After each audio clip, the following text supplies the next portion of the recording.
effective promotion piece. You need to have something printed that the bride takes home with her. She collects that bag full of stuff.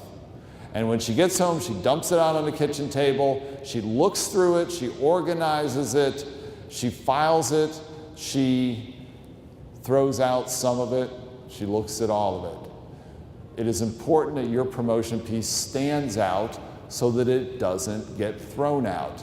Most of the things that a bride receives, 8.5 by 11, white paper, black ink. Do something different.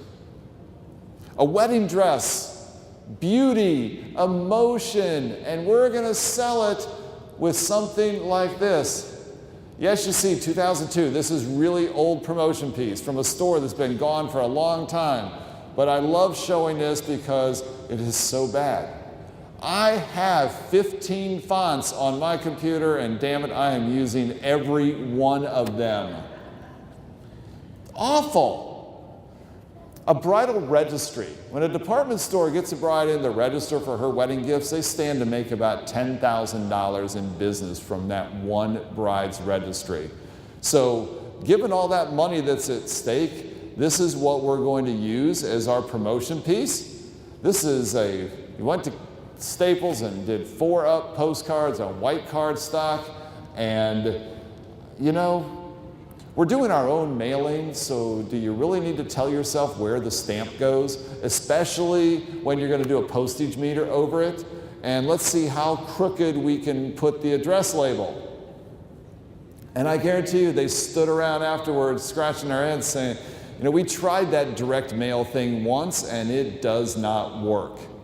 Their competitor decided that, hey, if we can get this bride in here to register, we're going to make $10,000. So let's give her a bribe for coming in the form of a $25 gift card. And we're going to put that gift card inside a really nice 4-color brochure. This thing costs a whole lot more than that, but that gets 0 results. This gets lots of results. What 5-word phrase should never, ever, ever be on your promotion piece? Congratulations on your upcoming wedding. Why? Everybody does it. Do something different. Do not,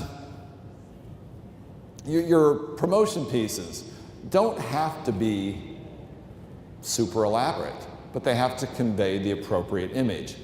If you are positioned at the higher end, if you're going after higher end weddings, you better have promotion materials that look high end.